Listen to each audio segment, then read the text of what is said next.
예전에 이런 글을 본 적이 있어요. 나는 맵찔이란 말이 싫다. 매울 필요가 없는 음식까지 더 맵게 만드는 걸 맵치광이라 불러야 한다. 저는 이걸 보고 엽기 떡볶이를 처음 먹었을 때가 떠오르더라고요. 저는 스트레스가 풀리는 게 아니라 쌓이는 느낌이었거든요. 엽떡뿐만이 아니죠. 요즘 나오는 음식들 보면 정말 살벌합니다. 허니버터칩, 흑당 라떼의 인기는 꺼졌지만 불닭볶음면은 10년 넘게 팔리는 걸 보면 참 놀랍긴 합니다. 한국인들의 매운맛 사랑은 2010년대 들어서 최고점을 찍습니다. 이 말을 달리하면요, 고추라는 향신료에 대한 사랑이라고 할 수 있죠. 다른 나라에서는 음식에 풍미를 더하기 위한 향신료로 쓰지만 한국인들은 참지 않죠. 고추를 고추장에 찍어서 야채처럼 먹거든요. 그래서 오늘은 한국인들은 언제부터 이 고추에 집착하기 시작했는지 이 이야기를 한번 해볼까 합니다. 저는 김밥이고요. 제가 오늘 떠먹여드릴 이야기 맵부심의 유래입니다. 일단 이 고추, 우리 조상님들이 먹던 건 아니었습니다. 고추의 원산지가 우리나라가 아니거든요. 원산지는 바로 아메리카, 중미와 남미에서 고추가 자라났다는 기록은 무려 기원전 7000년 전부터 등장합니다. 식재료로 쓰긴 했지만 워낙 맵다 보니까 고문도구로 쓰거나 화살촉에 발라서 적을 공격할 때도 썼죠. 이 아메리카에서 고추를 발견하고 유럽으로 전파한 사람은 콜럼버스입니다. 콜럼버스가 아메리카로 항해를 떠난 건 향신료를 찾기 위해서였거든요. 당시 유럽인들은 후추나 육두구 같은 향신료에 완전히 빠져 있었던 상황이었습니다. 빠져 있었던 정도가 아니라 거의 정신을 못 차릴 정도였죠. 콜럼버스가 서인도 제도에 도착하자마자 후추를 찾아 헤매는데요. 후추는 없고 생판 못 보던 작물을 발견하게 됩니다. 그리고 이런 기록을 남겼어요. 이들에게는 후추 역할을 하는 아희가 아주 많은데 이는 후추보다 중요한 역할을 한다. 아희 없이는 식사를 하는 사람은 단 한 명도 없다. 그리고 이들은 아희가 건강에 매우 좋다고 생각한다.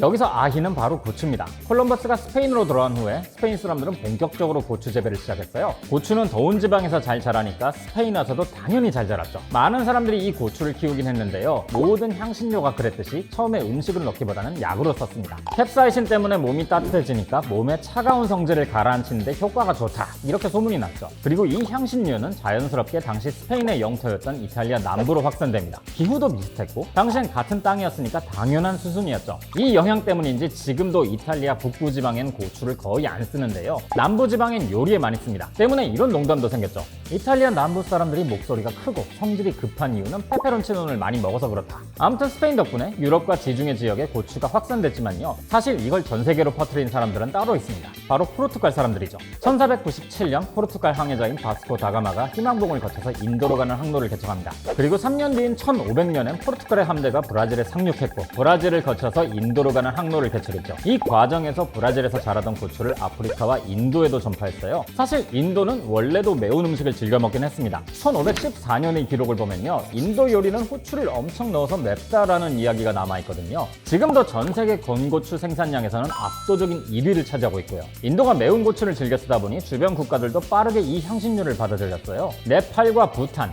인도와 자주 교류하던 동남아시아 국가들도 그렇죠. 연구에 따르면 동남아시아 사람들 역시 고추가 전파하기 이전부터 매운 음식을 즐겼다고 합니다. 때문에 고추가 전파됐을 때 거부감 없이 잘 받아들였죠. 인도네시아나 말레이시아에서 대표적으로 쓰이는 소스인 삼발, 아마 들어보신 분 계실 거예요. 이 소스도 고추가 전파된 이후에 등장한 겁니다. 삶은 고추에 샬럿 등을 넣고 으깨어서 만든 소스죠.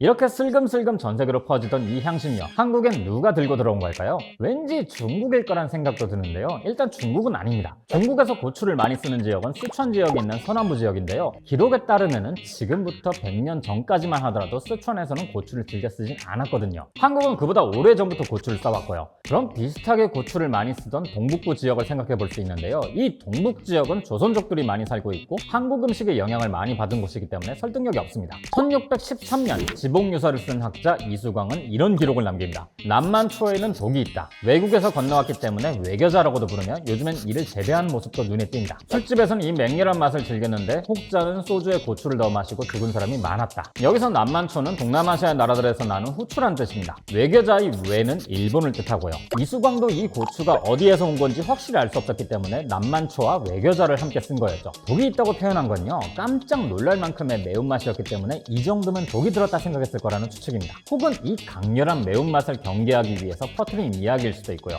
그런데 일본은요, 오히려 한국에서 고추를 들여왔다고 이야기하고 있어요. 일본의 기록서인 대화본초, 물류칭호 같은 서적에 한반도에서 고추가 전해졌다고 기록되어 있거든요. 대화본초는 임진왜란 이후 100년쯤 지나서 쓰인 책인데요. 여기엔 또 이런 말이 써 있습니다. 옛날 일본에는 고추가 없었는데 히데요시 공이 조선을 칠 때 그 나라에서 종자를 가져왔다. 그래서 그 이름을 고려호초라고 부른다. 서로의 나라에서 고추를 가져왔다고 하는 이 상황, 일본의 말이 맞다고 알려지기도 했는데요. 사실 한국이 일본에서 고추를 들여왔다는 게 더 설득력이 있습니다. 이걸 좀 따지고 들어가 볼게요. 1542년 포르투갈 상인에 의해서 나가사키에 고추가 전파된 흔적까지는 있습니다. 그리고 예수의 신부가 오이타에 고추를 전파했죠. 이게 흘러 한국과 가까운 쓰시마 섬까지 왔어요. 정작 일본의 가장 큰 내륙인 혼슈에는 전파가 되지 못했고요. 쓰시마까지 온 고추가 무역관에 의해서 부산으로 들여왔다는 게 정설이죠. 그렇게 임진왜란 직전엔 경상도 일대까지 고추가 확산됐고 이후엔 한양 사람들도 고추의 존재를 알게 됩니다. 이 시기에 임진왜란이 있었기 때문에 사람들은 임진왜란 중에 일본인들이 고추를 들고 들어왔다 생각한 거죠. 반대로 일본 혼슈 지역 사람들은 전쟁에서 패한 뒤에 한반도에서 고추를 가져왔다고 생각하는 거고요. 고추가 본격적으로 확산된 시기는 한국과 일본이 서로 비슷하지만요. 일본은 고추를 즐겨 쓰진 않았습니다. 우리나라가 정말 좋아했죠. 비슷하게 붙어있는 나라인데 이렇게까지 차이가 난 건 일본 사람들은 원래도 매운 향신료를 즐겨 쓰지 않았기 때문입니다. 반대로 우리나라는 원래부터도 쓰고 있었고요. 16세기 이전까지 우리나라에서 많이 쓰던 향신료는 주로 4가지 정도입니다. 생강, 파, 마늘, 그리고 천초. 천초는 지금은 초피라고도 부르는데요.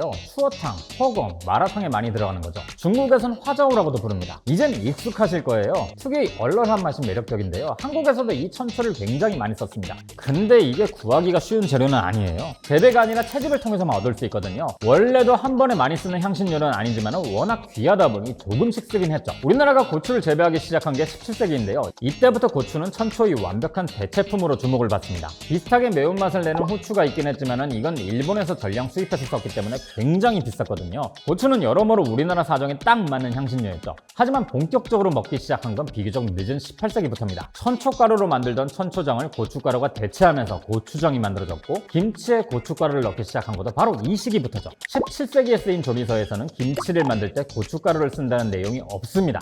거의 동치미 형태였죠. 하지만 18세기에 쓰인 조리서에는 고춧가루가 들어간 김치가 나옵니다. 우리가 아는 새빨간 김치가 등장한 게 300년이 안 된 거죠. 참고로 우리가 지금 먹는 통배추 김치가 등장한 건 100년 정도밖에 안 됐습니다. 이렇게 생긴 배추가 나온 게 생각보다 얼마 되지 않았거든요. 이후론 점점 더 많은 사람들이 고추를 찾게 됐어요. 그리고 20세기부터는 완전 푹 빠져버렸죠. 재밌는 건 당시 의학자들은 이 상황을 꽤 위험하게 봤던 것 같더라고요. 1933년 동아일보에 실린 고춧가루의 해독에 대하여라는 기사를 보면 어딘가 불만이 많아 보이거든요. 가정의 반찬이 모두 고추로 양념되어 있고 음식의 본질의 맛이 모두 고춧가루의 맛으로 변했다. 이것 없이는 먹을 수 없이 중독이 되며 습관이 되어버렸다. 사실 매운맛을 부정적으로 보는 전문가들은 지금도 있긴 합니다. 아무튼 점점 식탁이 빨갛게 물들다 보니까 20세기 중반부터는 오히려 이걸 한국인들의 정체성이라고 느끼기 시작했어요. 그만큼 많은 사람들에게 일상적인 식재료가 됐다는 거겠죠. 집마당에 빨간 고추를 말리는 모습이 많이 보이기 시작한 것도 이때쯤부터입니다. 정부에서도 고추 품종을 적극적으로 개량하기 시작했죠. 이렇게 등장한 것 중에서 가장 대표적인 게 바로 청양고추입니다.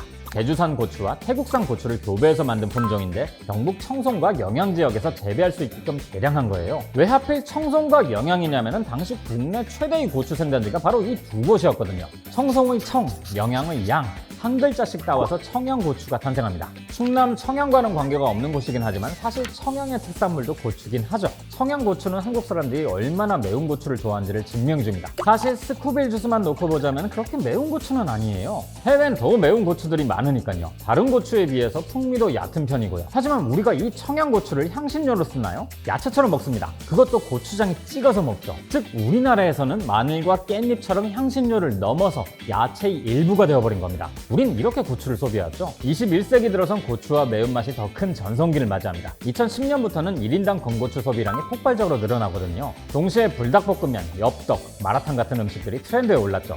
지금은 2010년대 초반쯤에 비해서 극한의 매운맛 열풍이 식은 듯해 보이긴 하지만요. 정말 꾸준하게 팔리고 있긴 합니다. 이제 매운맛의 지표라고 할 수 있는 불닭볶음면도 누적 판매량이 45개가 넘죠. 이러니 매운 음식이 터지면 3대가 잘 산다고 할 만도 합니다. 음식에 조금씩 넣어 먹기 시작했던 향신료가 오히려 주인공이 된 지금, 앞으로 이 매운맛 트렌드는 어떻게 변화하게 될지 저도 궁금한데요. 혹시 요즘 빠진 매운 음식 중에서 추천하실 만한 게 있다면 댓글로 남겨주셔도 좋을 것 같습니다. 그럼 저는 다음에 다시 뵙겠습니다.